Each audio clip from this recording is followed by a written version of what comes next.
Just around 1 o'clock p.m. on a nice Sunday afternoon, December 7, 1941, hundreds of Japanese fighter planes attacked the American naval base at Pearl Harbor near Honolulu, Hawaii.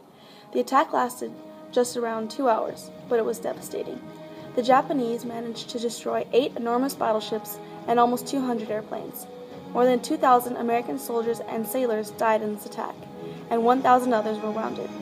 The day after the assault, President Franklin D. Roosevelt asked Congress to declare war on Japan. More than 2 years into the conflict, America had finally joined World War II, and it was only the beginning.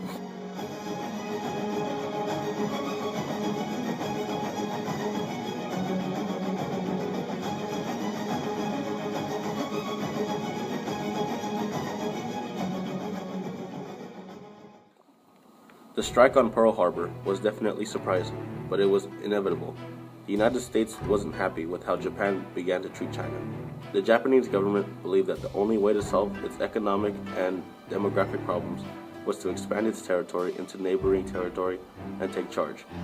When Japan declared war on China in 1937, American officials responded to this conflict with harsh economic measures and trade embargoes. The Japanese became infuriated and wanted to start a war. However, no one believed that the Japanese would start the war on an attack on the U.S. territory. With the distance of Japan and Hawaii being only about 4,000 miles apart, it wouldn't seem worth it. American officials were sure that any Japanese attack would take place in one of the nearby European colonies in the South Pacific. Because American military leaders were not expecting an attack so close to home, all the naval facilities at Pearl Harbor remained unprotected and unprepared for such an attack. Soon, though, the hints became clear to the U.S. that the Japanese was coming. They just didn't know when.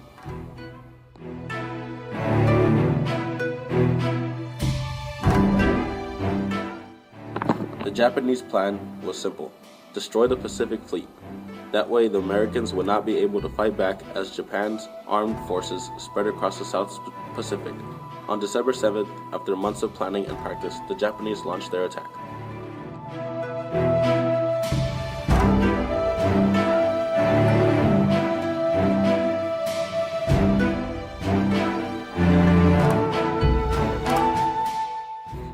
At about 1 p.m., Japanese planes came over the sky over Pearl Harbor. Bombs and bullets filled the air. A 1,800-pound bomb smashed through the battleship USS Arizona. The ship exploded and sank with more than 1,000 men trapped inside. Then, torpedoes aimed straight for the shell of the battleship USS Oklahoma. With 400 sailors aboard, the Oklahoma lost her balance, tipped on her side, and sank underwater. By the time the attack was over, every battleship in Pearl Harbor, USS Arizona, USS Oklahoma, USS California, USS West Virginia, USS Utah, USS Maryland, USS Pennsylvania, USS Tennessee, and USS Nevada had sustained significant damage. They worked fast. They went in and came out in a short amount of time.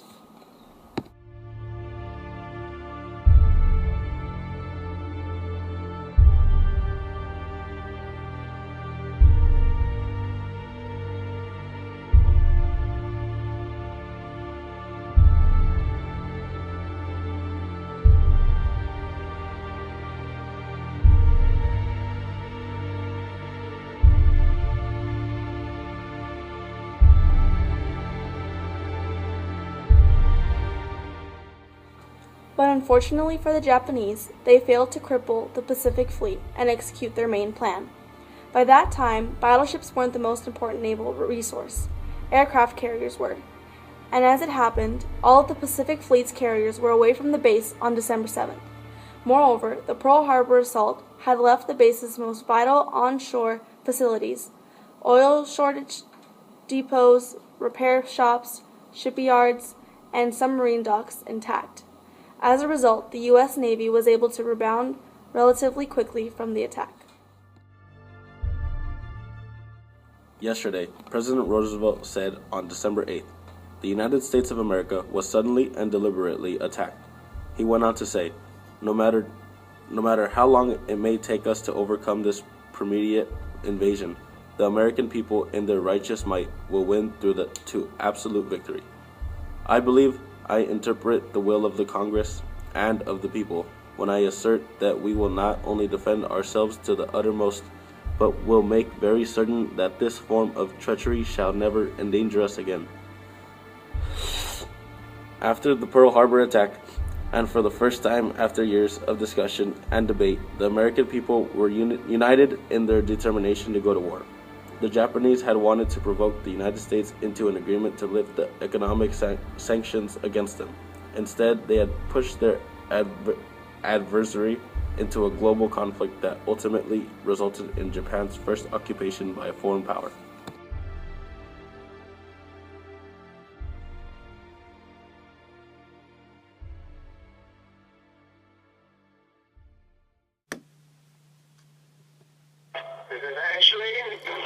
Hi, this is Bria, Carlin Smith's granddaughter. Yes.